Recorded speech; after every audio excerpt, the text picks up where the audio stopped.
पढ़ा था कि रेशनल नंबर तुम लोग पढ़ा है? रेशनल नंबर का डायरेक्ट रिलेशन है रेशियो एंड प्रोपोर्शन से। ठीक है, अब बताते हैं कैसे। सबसे पहले ये टोटल कितना पेज है? एक पेज है। हम क्या किए, इसको फाड़ दिए।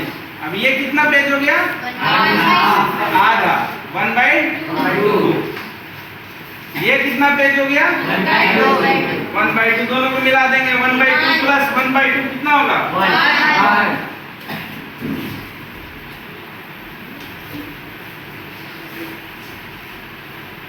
देखो 1/2 प्लस 1/2 बराबर कितना हो जाएगा? 1। करते क्या है कि इन दोनों का एलसीएम 2 हो जाता है। यहाँ 1 + 1 = 2/2 काट के हो जाता है 1। होता है ना? Yes, sir.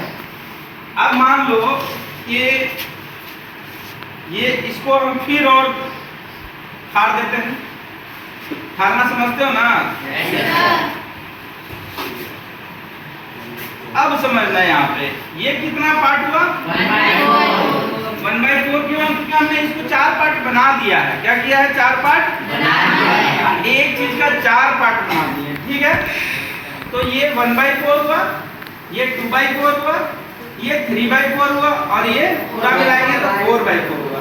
तो अगर हम इसको किसी भी तरह जोड़ेंगे, जैसे कि 3/4 प्लस 1/4, तो ये 4/4 हो जाएगा, यानी कि 1 हो जाएगा। ठीक है, समझ में आ रहा है? Yes, sir. जैसे ये 3/4 और ये प्लस 1/4, तो 3/4 प्लस 1/4 डिनोमिनेटर सेम है, तो ऊपर वाली चीजें क्या होती हैं? ऐड हो जाती हैं। डिनोमिनेटर और न्यूमरेटर जानते हो ना? Yes, sir. न्यूमरेटर होता है ऊपर, जैसे कि ये है ऊपर में है, तो इसको हम लोग बोलते हैं न्यूमरेटर। क्या बोलते हैं? न्यूमरेटर। और इसको बोलते हैं डिनोमिनेटर। हाँ, बहुत अच्छा, इसको बोलते हैं डिनोमिनेटर। तो जब डिनोमिनेटर सेम होता है ना, तो हम ऊपर वाले चीजों को ऑटोमेटिक ऐड करके और डिनोमिनेटर सेम का सेम रख देते हैं। ठीक है, तो ये तो हो गया 4 भाग। हमने इसको फिर फाड़ा। क्या किया? फिर फाड़ा। अब ये टोटल कितना भाग कर दिए हम? 1/8। अब 1/8 हो गया, तो ये मानो ये मैंने इसको दे दिया, बोला ले पकड़ तू 1/8, तुम पकड़ो 3/8 और तुम्हारे पास हो गया हाँ चलो तुम्हारे पास हो गया 4/8। अब देखो खासियत, 1/8 प्लस 3/8 और प्लस 4/8, डिनोमिनेटर सेम है तो एलसीएम हमारा सेम होगा। ऊपर वाले को सिर्फ हम ऐड करेंगे। ठीक है, बराबर 1/8 बराबर 1। ठीक है, अच्छा एलसीएम लेने में एक चीज जानते होगे, 1/3 प्लस 1/4, तो हम क्या करते हैं एलसीएम के लिए इन दोनों का मल्टीपल ले लेते हैं। 4 3 जा 12। करते हैं क्या कि 3 को 4 टाइम्स मल्टीप्लाई करते हैं, 12 आ जाता है, और 4 को यहाँ पे मल्टीप्लाई करके यहाँ पे 4 लिख देते हैं। प्लस 4 से 3 को 4 3 जा 12 होगा, तो यहाँ पर हम 3 मल्टीप्लाई करके यहाँ 3 लिख देते हैं। 4 + 3 7/12। ठीक है, ये होता इसलिए है कि जनरली हम लोग क्या करते हैं ना कि दोनों डिनोमिनेटर को बराबर करते हैं। करते क्या है?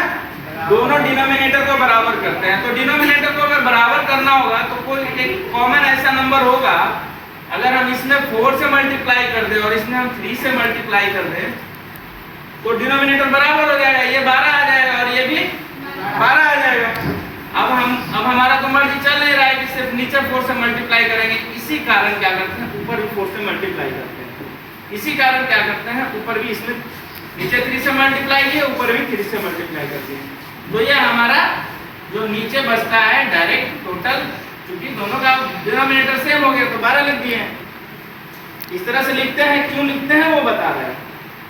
तो ये 4 + 3 अगेन 7/12। ठीक है, तो बेसिक चीज ये होता है कि हमने डिनोमिनेटर को इक्वल करना होता है। ठीक है, जैसे बहुत सारा ऐसा क्वेश्चन दे देता है कि right 5 rational number between 1/2 and 3/2, sorry 1/2 and 5/3, बोलेगा क्या 5 रेशनल नंबर निकालिए। तो सबसे पहला काम करना है आपने डिनोमिनेटर को इक्वल करना है। तो इसमें हम 3 से मल्टीप्लाई करेंगे और इसमें हम 2 से मल्टीप्लाई करेंगे। ये क्या हो गया 6 और ये भी हो गया 6। अब हमारे घर का तो राज है नहीं कि सिर्फ नीचे नीचे 3 से मल्टीप्लाई करेंगे, तो ऊपर भी हम 3 से मल्टीप्लाई करेंगे और इसमें ऊपर भी 2 से मल्टीप्लाई करेंगे। तो ऊपर हो गया 3, नीचे हो गया 6, ये हो गया ऊपर 10 और नीचे 6। अब देखो 5 रेशनल नंबर मिल जाएगा ना, 4/6, 5/6, 6/6, 7/6, 8/6, 9/6, 5 रेशनल नंबर आपको मिल गया। इसके बीच में बोलेगा कि 5 नहीं 50 चाहिए, आपने कुछ नहीं करना है, इसमें 10 से गुना करना है, इसमें भी 10 से गुना करना है, इसमें 10 से गुना करना है और इसमें भी 10 से गुना करना है। ऊपर हो गया 30 और नीचे हो गया 60, ठीक है। और ये ऊपर हो गया 100 और नीचे हो गया 60, नीचे डिनोमिनेटर सेम है तो इसके बीच का रेशनल नंबर मिल जाएगा 31/60, 32/60, 33/60, ठीक है। समझ में आ रहा है ये? पक्का? नहीं? ठीक। तो ये पेपर को ऐसे अभी ये पेपर का काम खत्म नहीं हुआ है, ठीक है। ये पेपर बहुत काम का चीज है। क्यों काम का चीज है? हाँ, अब इसको हम और फाड़ दिए, ठीक है, और फाड़ दिए। ये मान लो 1000 टुकड़ा हो गया, ठीक है। ये मान लो कि 1000 टुकड़ा हुआ, मान लो, सपोज करो। और इस एक टुकड़े का नाम हमने कितना रखा? 1 मीटर रखा। कितना रखा? 1 मीटर। और ये टोटल कितना मीटर हो गया? 1000 मीटर हुआ। और 1000 मीटर कितना किलोमीटर के बराबर होता है? 1 किलोमीटर के बराबर होता है। अब अगर हम बोलेंगे कि 1 मीटर कितने किलोमीटर के बराबर होता है, तो हम बोलेंगे 1000वां भाग। कौन सा भाग? 1000वां, यानी 1/1000 भाग है ये। 1 मीटर 1/1000 भाग है, क्योंकि 1 किलोमीटर को हमने 1000 पीस दिया, 1000 भाग में बांट दिया। जैसे ये क्या हो गया?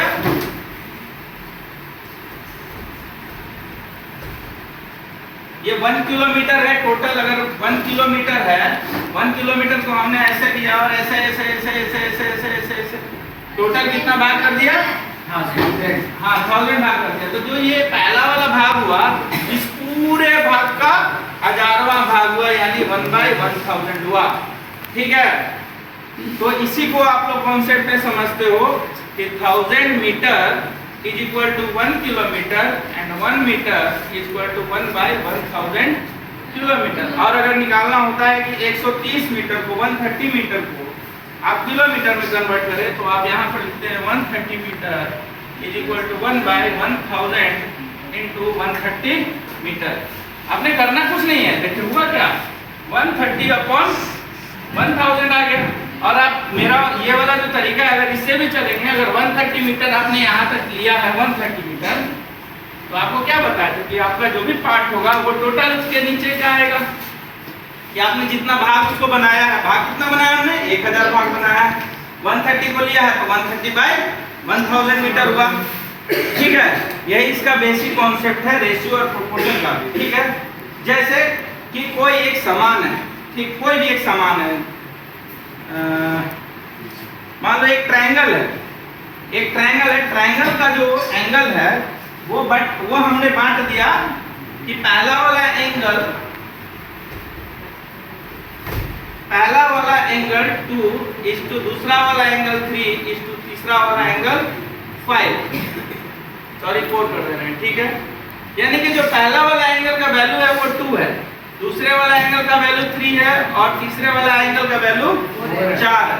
अब देखो ये पार्ट है, 2 पार्ट, 3 पार्ट और 4 पार्ट। तो 4 3 7 और 2 टोटल पार्ट कितने हो गए? टोटल पार्ट हो गए 9। अब 1 पार्ट का वैल्यू कितना होगा? क्योंकि हमको पता है ना कि इस 9 पार्ट का वैल्यू होगा 180 डिग्री। 9 पार्ट का वैल्यू कितना डिग्री होगा? 180 डिग्री। अब कोई भी चीज में किसी चीज का वैल्यू अगर समथिंग दिया हुआ हो और एक का वैल्यू निकालना होता तो डिवाइड करते हैं, जैसे वो 1000 मीटर वाले केस में किए थे। तो 1 पार्ट का कितना हो जाएगा? 180/9 बराबर 20 डिग्री। तो 1 पार्ट का वैल्यू कितना हो गया? 20। ये 2 पार्ट है तो ये 40 डिग्री हो गया, ये 3 पार्ट है तो ये 60 डिग्री हो गया, और ये 4 पार्ट है तो ये 80 डिग्री हो गया। 6 4 10 प्लस देखो 180 डिग्री आ गया ना, तो ये इसी तरह से निकलेगा, ठीक है। और यही रेशियो होता है कोई भी चीज का, कोई भी चीज का रेशियो और प्रोपोर्शन में हम क्या पढ़ते हैं? यही पढ़ते हैं कि कह देगा कि x/y है, ये 2/3 के इक्वल है, ठीक है, यानी कि यहाँ पर x का जो डायरेक्ट फंक्शन है 2 और y का डायरेक्ट फंक्शन 3 है। हम ऐसे भी कर सकते हैं 3x is equal to 2y, यानी कि 3x का जो वैल्यू होगा वो 2y के वैल्यू के बराबर होगा। ठीक है, x का जो भी वैल्यू हो, x का मान लो 5 हो तो 5 3 जा 15। अब y का वैल्यू ऐसा लाना पड़ेगा कि 2 से मल्टीप्लाई करेंगे तो वो 15 आ जाए, तो y का वैल्यू 7.2 हो जाएगा, तो हमारा क्या हो जाएगा, ये 15 हो जाएगा। बस यही रेशियो और प्रोपोर्शन में करना है। जैसे एक कार है, एक कार 50 किलोमीटर चलता है 2 लीटर पेट्रोल में, ठीक है, तो बोलेगा कि 3 लीटर पेट्रोल में कितना किलोमीटर चलेगा। तो पहले आपको ये देखना होगा कि आपने 1 लीटर पेट्रोल में कितना चलाया है। 1 लीटर में तो आप 25 किलोमीटर चला दिया, तो 3 लीटर में कितना चलेगा, 75। काम खत्म, इतना इजी है, कोई ज्यादा हार्ड तो है नहीं। तो प्रथमो अध्याय समाप्त। श्री सत्यनारायण भगवान की